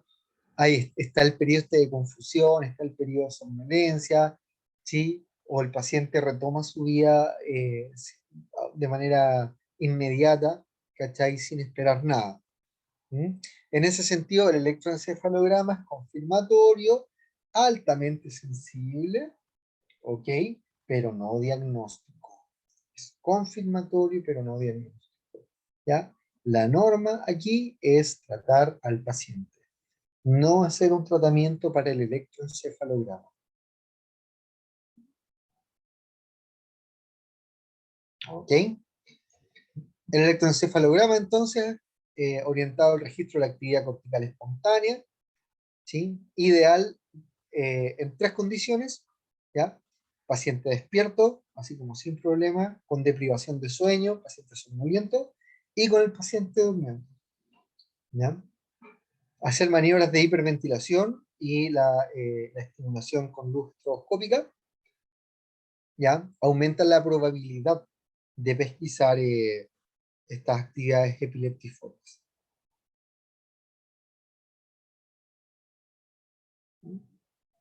Yendo hacia lo genético,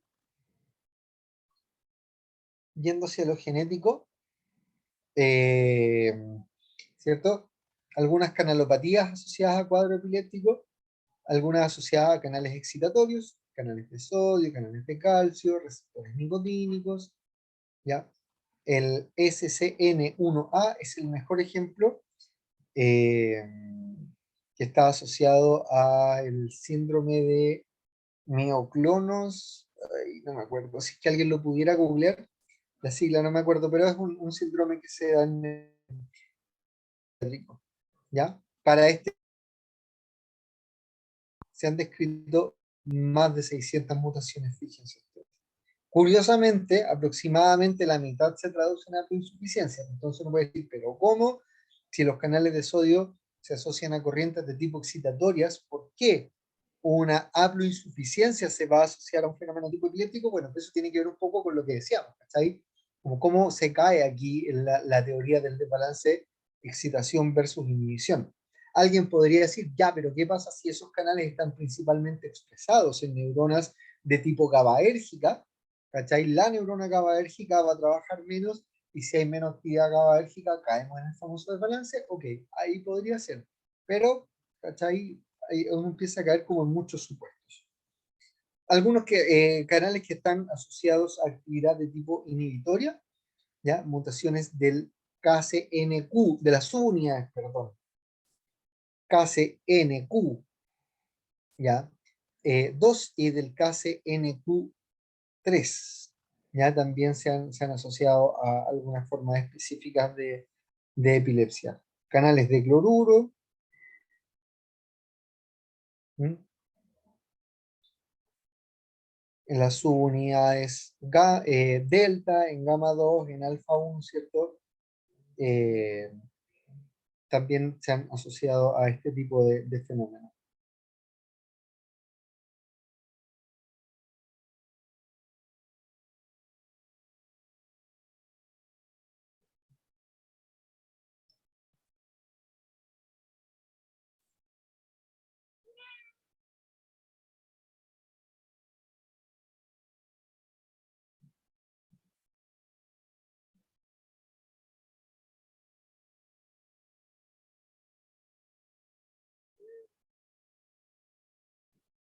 ¿Ya? En esta diapo, hablando un poquito de lo que es el fenómeno de epileptogénesis, ¿ya?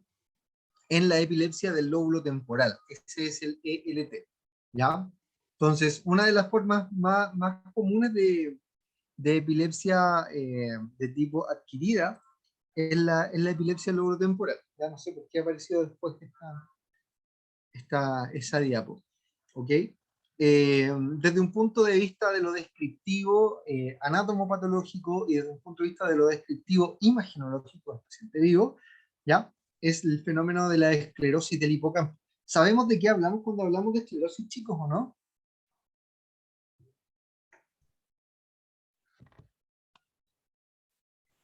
Hola, hola, hola.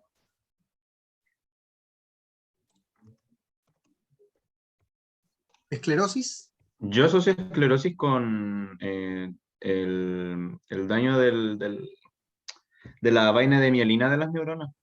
O sea, más que todo por la esclerosis múltiple. Ah, el fenómeno de Asocio con esclerosis eso. múltiple, claro. Ya. Esclerosis por concepto se refiere al depósito de algún material. ¿Sí? En este caso, lo que ocurre, ¿cierto?, es que hay un depósito, una síntesis de colágeno, es decir, hay una zona de fibrosis en el hipocampo. ¿Ok? Entonces, lo que más caracteriza a estos pacientes, ¿cierto?, es que empieza a fibrosarse el hipocampo, ¿ya? En la región media del lóbulo temporal. El inicio de los seizures en estos pacientes, ¿cierto?, se produce entre los 4 a 16 años, ¿ya? Fíjense, este dato desde un punto de vista de lo epidemiológico es bien interesante, y es que en la mayoría de estos pacientes, ¿cierto?, hay antecedentes de convulsión febril, ¿ok? O el antecedente que el paciente hizo un estatus epiléptico a edades tempranas, ¿ya?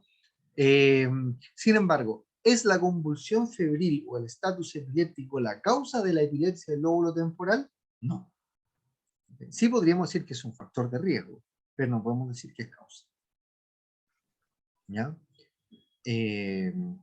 ¿Por qué digo esto? Porque cuando se hacen los estudios retrospectivos, ¿ya?, como que funciona bastante bien. Es decir, en la mayoría de los pacientes que hacen epilepsia del lóbulo temporal se produjeron en ellos, ¿cierto? Entonces estas convulsiones febriles o el estatus epiléptico al inicio de la vida. Llego, Martín, denme un segundito para ir a abrirle la puerta, ya vuelvo el tiro.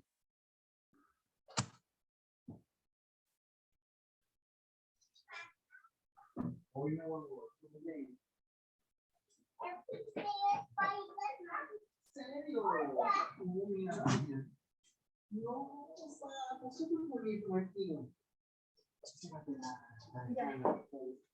Me voy. De aquí a poquinho eu vou terminar a minha aula, tá bom? Beijinho.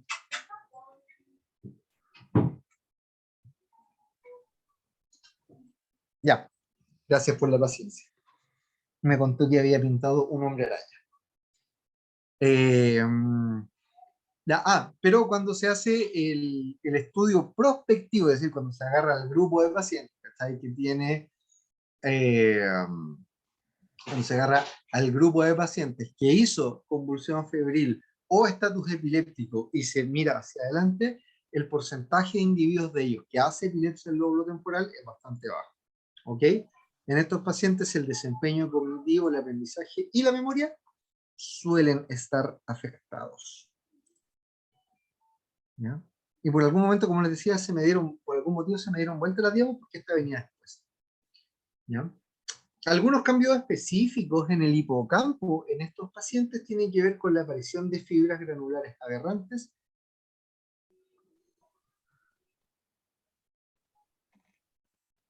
No, ¿saben qué? Ya me acordé. Esta la íbamos a borrar, así que me la salto nomás, ya, para no saturarlos con tanta cosa. Así es que esa simplemente me la salto. Ahora, no sé por qué está ahí si yo la quería borrar. ¿Está ahí? En fin. Alteraciones en la región temporal media en estos pacientes, entonces se producen varios cambios asociados con actividad excitatoria y cambios asociados con actividad de tipo inhibitoria. Hay un aumento en la densidad de espinas dendríticas, ¿cierto? En el giro dentado. Ya hay una pérdida selectiva de neuronas inhibitorias en regiones específicas en el hipocampo, ¿cierto? Ahora, ni el potencial de membrana en reposo, ni las descargas, ni el patrón de descargas cambian en estas neuronas. Sin embargo, el fenómeno de la post-hiperpolarización, ese sí cambia. La post-hiperpolarización, déjenme devolverme algunas, para que se entienda de qué estoy hablando.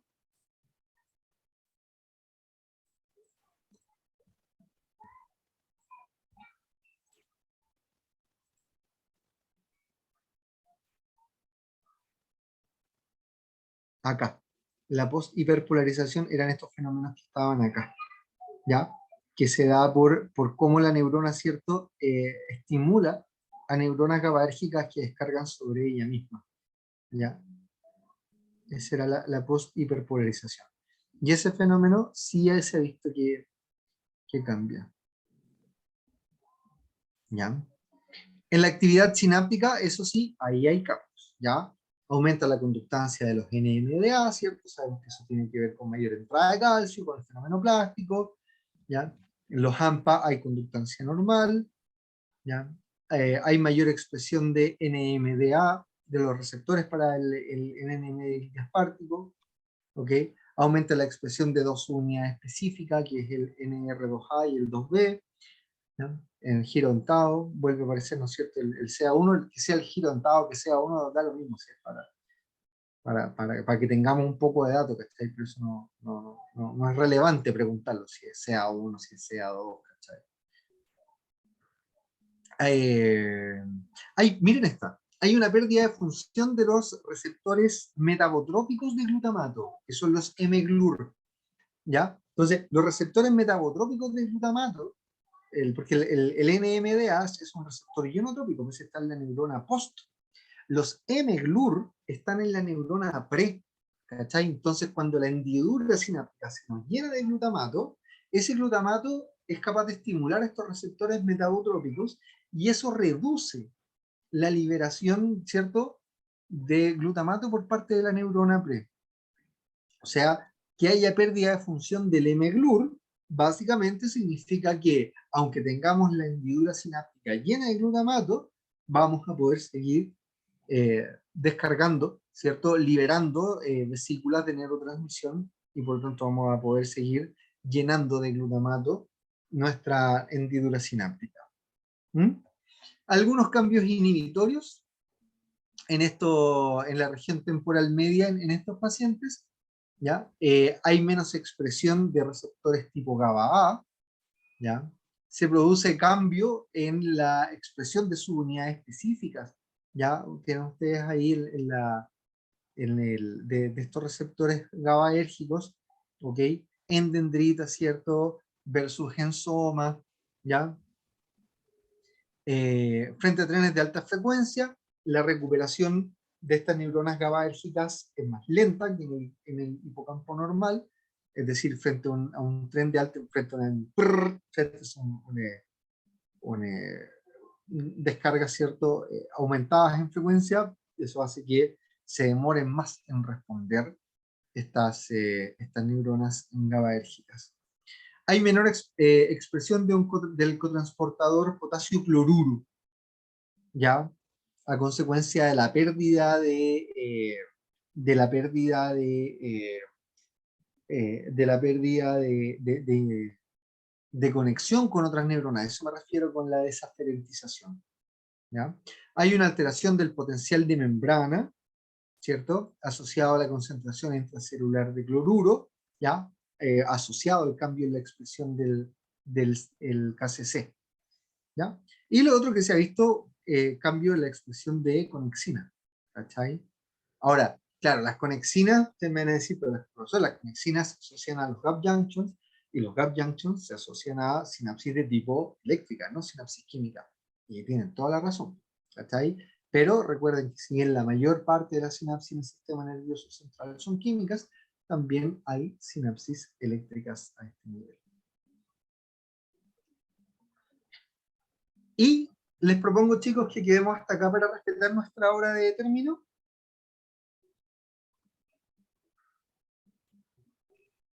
Ya, profe. Ya, profe. Bueno, ¿Les profe. parece, no? Así no generamos los autoanticuerpos antineurofisiopatología. ¿Cachai? No nos vemos mañana porque